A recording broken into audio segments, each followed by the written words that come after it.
Do you want Instagrammers or TikTokers to post about your brand? Or do you actually want to engage creators who influence their audience to buy your product? If you're in the latter of those two, you've come to the right place. Welcome to Winfluence, the Influence Marketing Podcast.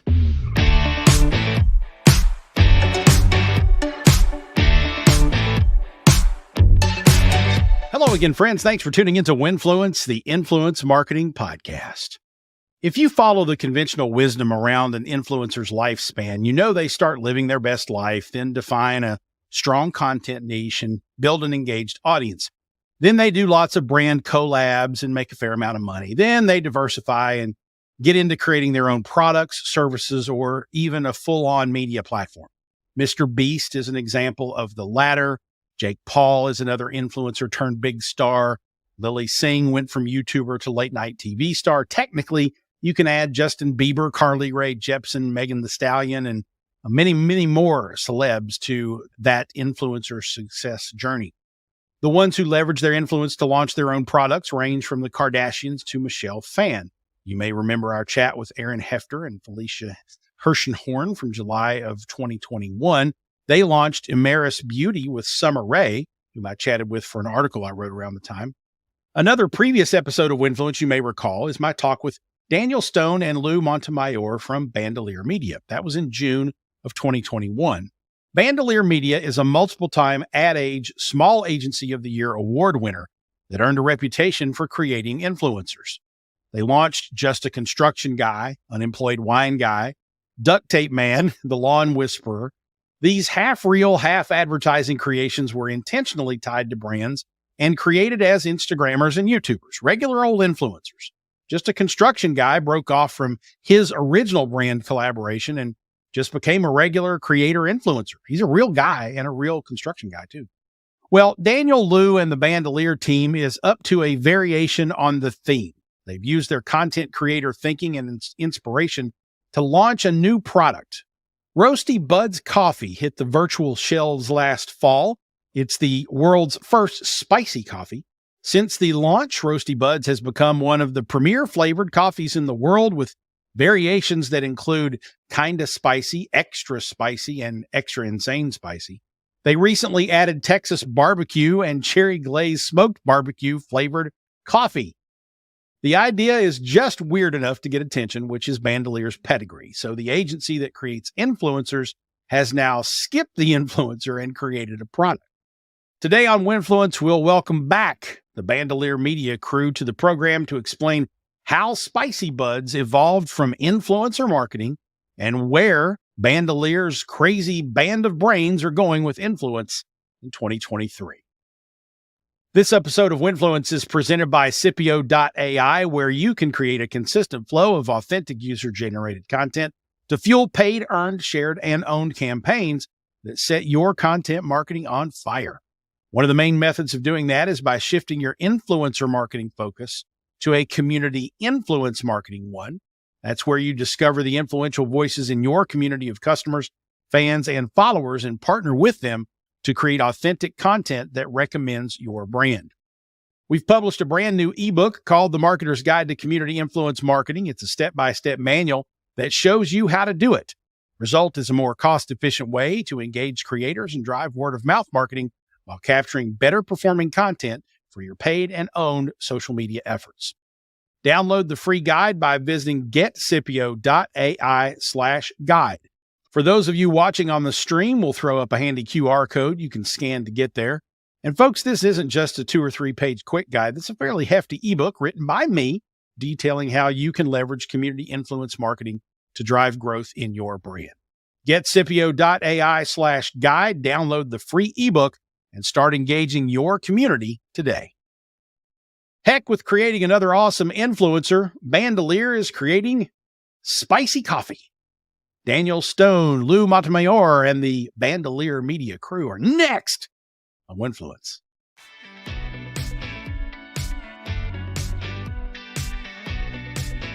Daniel, Lou, George. Well, Daniel, Lou, welcome back to the program. George, welcome to the program for the first time. If I'm not mistaken, Daniel and Lou, you may appreciate this. Well, George, you may too. But Daniel and Lou, I believe you are only the second or third repeat guest on Winfluence, but you keep doing weird stuff that I love exploring. So before we get to your latest creation, I do want to take a few minutes to remind folks how you got here, not here on Winfluence, but here in the world.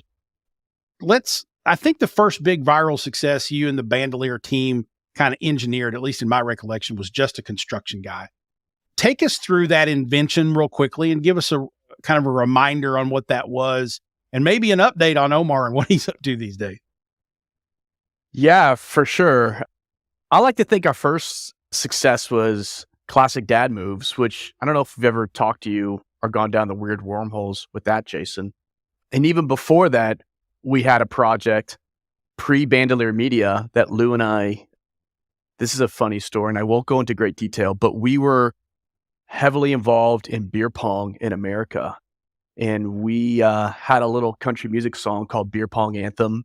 And it was because some success that really, the credit all goes to Lou, that we had on Reddit that made companies say, hey, you guys really need to start a social media marketing company. Regarding Omar, he's doing great. He's, I think he has 2 kids out in the real world now and 2 kids at home. He's still getting sponsored deals.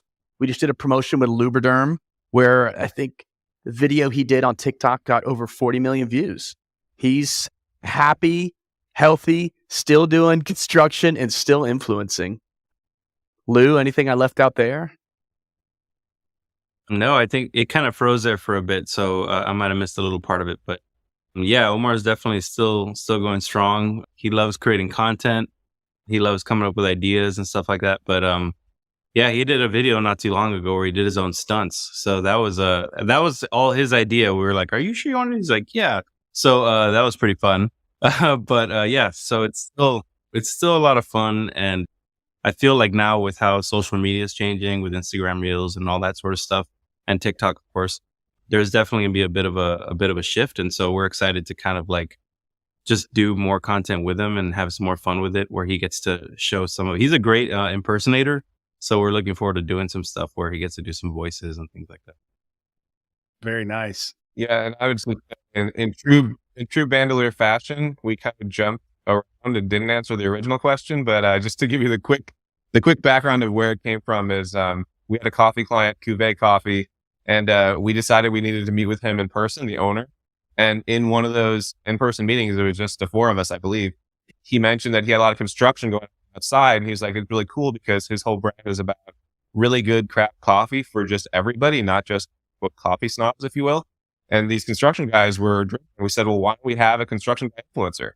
And then we thought, those don't exist. And so Dan offered up his longtime contractor friend, Omar, and that's how that started. Lou took some pictures, and I mean, from there, it was within a week, he was completely viral. So at that point, if that was the initial sort of jumping into, hey, let's create an influencer, I think that became a little bit of a formula for you guys with branded content. Because I know you had the duct tape man, you had unemployed wine guy. Was that the impetus for kind of that sort of series, I guess, of creations for Bandolier, which has been enormously successful for you guys?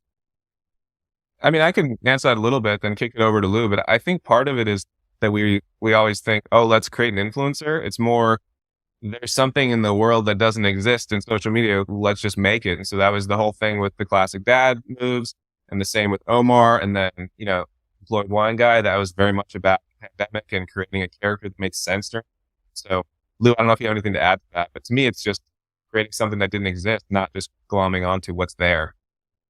Yeah, no, I couldn't agree more. And I know Dan mentioned Classic Dad Moves before, but I do think that one thing that was important about that was sort of learning the landscape a bit and sort of learning the ins and outs of what that meant to be a creator or an influencer at the time. Because before, it wasn't as much of a personality, and the people that were doing it then are now some of the biggest creators, just because they were sort of ahead of the curve a little bit.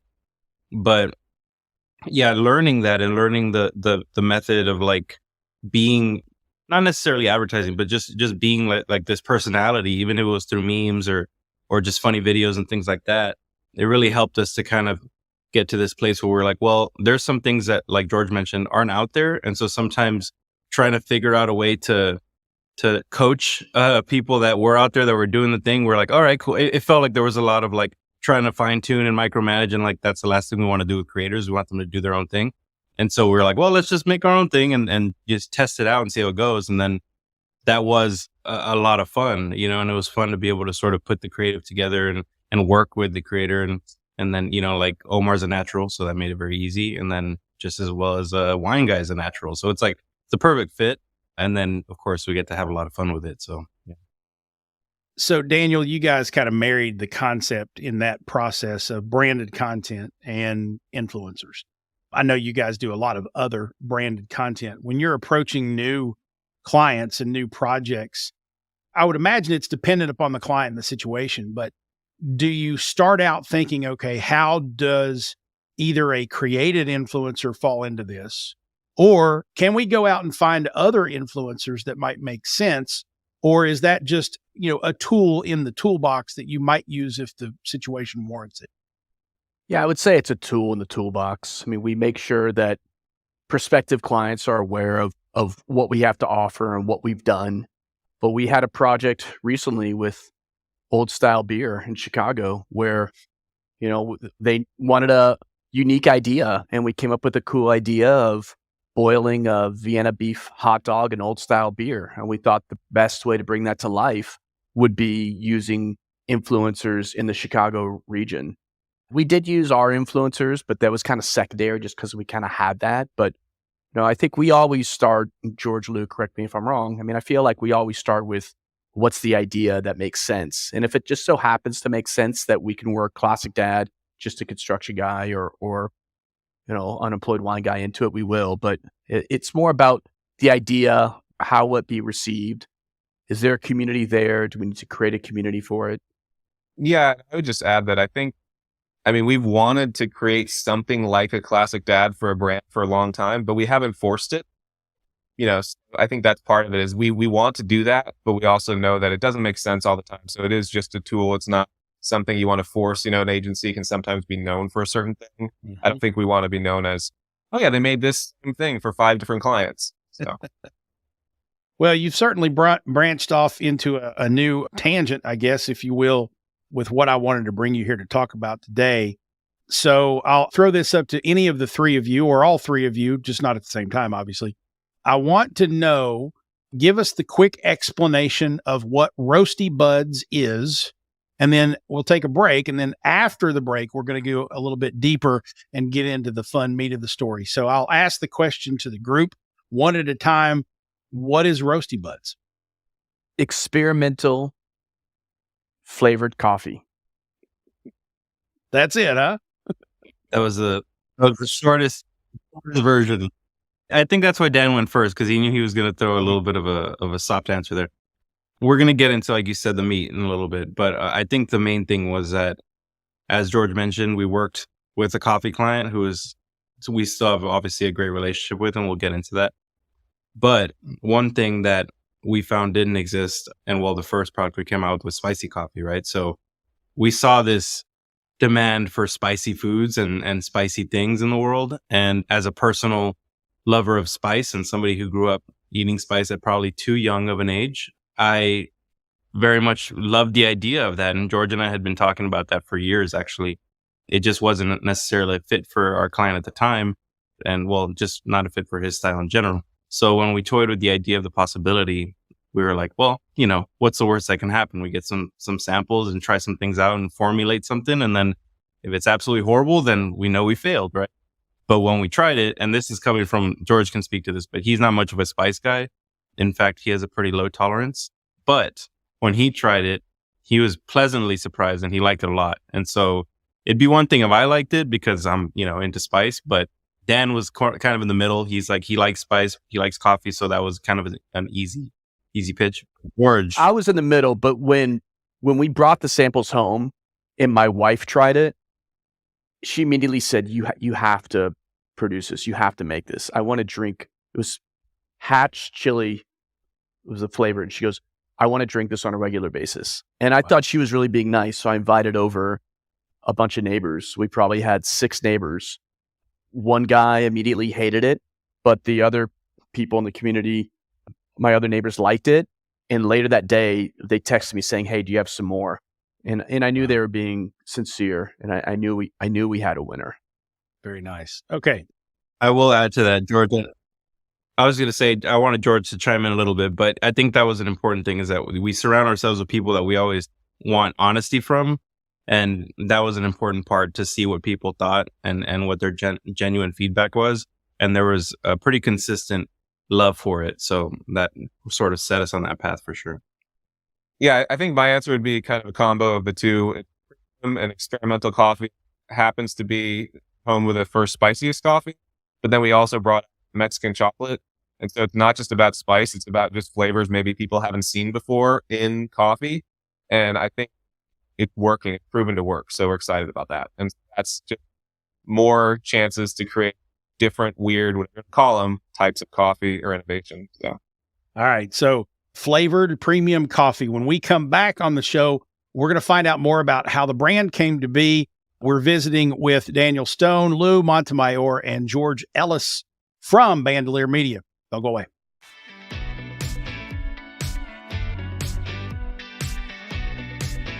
Welcome back to Winfluence. We're talking branded content, influencers, and spicy coffee with the Bandolier Media crew. That would be Daniel Stone, Lou Montemayor, and George Ellis.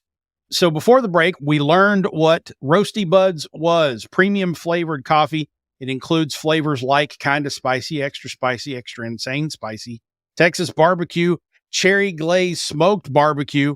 All of that sounds completely unnecessary to me, but I'm also not a coffee drinker.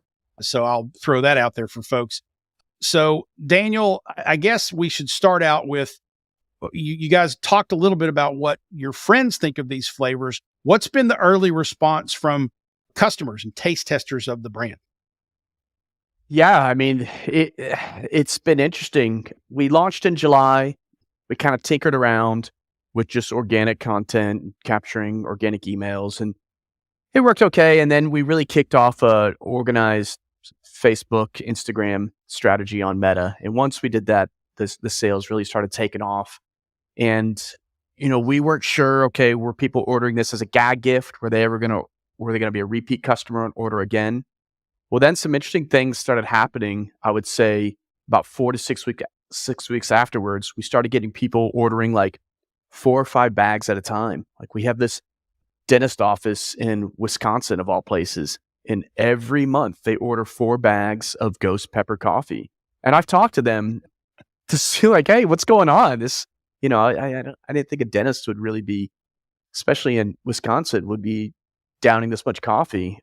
And then we started, there's this really great Shopify tool. Oh, I forget the name. George will be able to tell us, that allows you to get, email customer 3 or 4 times until they review the product. And we just started getting these really genuine reviews from people saying, hey, this is great coffee. I brought it to the office and we went through it in 2-3 days. It's a lot of people that it's just not for them. They didn't like it. They thought it was too spicy. We also get a lot of complaints from customers that it's not spicy enough. So yeah, I mean, so far, I think it's going to be an ongoing product that some people, once they kind of have it, realize, hey, I needed that spice. I needed that kick in my coffee. I need that every morning. I love the burn that it puts to the back of the throat. I love how it kind of gets that spice flavor all over the inside of my mouth. So yeah. Well, let me tell you what I know about Roasty Buds. I don't drink coffee, as I mentioned, but you guys sent me several bags of them, and they smelled delightful. I like the smell of coffee. I just don't like the taste of it. But the friends that I did hand it off to, because I didn't want it to go to waste, of course, they said it was good. One said it was interesting and would probably grow on him. But the rest of them were like, yeah, this is good. I like this. So you probably have some converts here in the Kentucky area. All right. So let's dig in here to the bean pile, pun intended. George, take us through where the idea for Roasty Buds came from. How did this evolve? So it actually goes back to that coffee client we mentioned, Cuvée Coffee. We do a lot of content, or have done a lot of content for him. And one of the ideas that Lou came up with was this series called Will It Espresso. And the whole idea for the series, it was for TikTok originally, was taking different items and grinding them up and then running them through an espresso machine and Mike, the owner of Cuvée, would taste it. And, we did a bunch of different things. And the one that took off was, I believe it was red peppers, hot red peppers. And the reaction was great. And it got 1,000 views and it kicked off that whole series. And then, Lou kept doing interesting things with that. Cut to, I think it was about a year later, Lou and I were talking again about doing some kind of spicy coffee content because we thought it would be an interesting idea. We just like making simple content. And then we thought, like I mentioned earlier, well, that doesn't exist, but we think it should. And so, not that Dan hadn't been part of that, but at some point we sent him a text like, hey, you need to figure it out because we're going to do it. And things happen at Bandolier. It's one of us will text the other and be like, this is going to happen, so you have to figure it out. Just to cut in, I go to sleep early and these guys stay up very late. And so like there's these discussions that happen between like 11 o'clock at night and 2 a.m. And like I'll wake up just to go to the bathroom at 3 a.m. and my phone will be lit up with like all these like decisions about, what we're going to be doing at Bandolier Media. So yeah, I do miss out. So you're in charge, but you're not in charge. Is that what you're saying? That's right. Lou, did I miss anything? I mean, I think that was kind of where it came from. And once you started doing social content for it, we knew we had something. But I mean, I think that's an important thing to mention is that one of the reasons why we wanted to do this was, and it wasn't the only reason, but I feel like one of the stronger reasons was that we imagined the fun that we could have with the content. And there's a lot of, spicy food, spicy challenge content on there. I'm sure you're familiar with the one chip challenge and all that sort of stuff. We just felt like there was something missing in that space that could be really interesting and really fun. And then the next part of it was like, oh, the content would be awesome. Well, how hard would it be to even do that, And so once we started really figuring it out and going through the logistics and obviously bringing Dan up to speed and saying, hey, can we even do this? Well, we didn't say, can we? We're like, we want to do this. Like, how do we do it? But once we finally got through all the steps and figured out that it was actually possible, that's when we were going to like, okay, well, let's get some samples. Let's start figuring out the process. And then the rest is history, obviously. I want to add one more thing because I think it's important. While we do like to create new things, when it comes to audiences on social, we like to work with audiences that exist already in conversations that already exist. And so the idea of creating something, huge spice community online, and there's a huge coffee community. And the idea that we could tap into both of those with something was exciting. And also it's proven out that a lot of the content either excites one or the other group. Now we branched off into non-spicy, so the coffee is still viable. But that is something we do consider is, are there already conversations happening that we can become part of or lead or any of those? So the one thing that strikes me about that, George, and I'll throw this question out for the group, any of you can answer, of course, is I love the creativity. Obviously, I've always thought you guys were one of the more creative, shops out there. And I love the fact that you're sort of pushing the boundary and doing things that are weird or, sort of out in left field, because I think those stand out and get more attention. But the one formula that the piece of the formula that an agency has to have for that to happen, one piece of it is obviously great creative ideas, but the other piece of it is clients that will let you get away with it.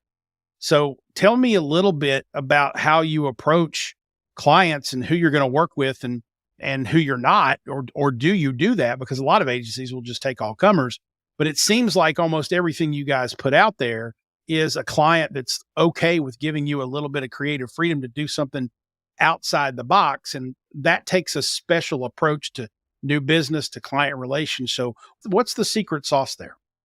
I don't know if there's a secret sauce. I think a lot of our clients have worked with us for a long time now and kind of have moved around, and they're following us and they're watching us. I mean, maybe the secret sauce is I kind of go out of my way to make sure they're seeing what we're doing and seeing how it makes sense and seeing how it ladders up to something.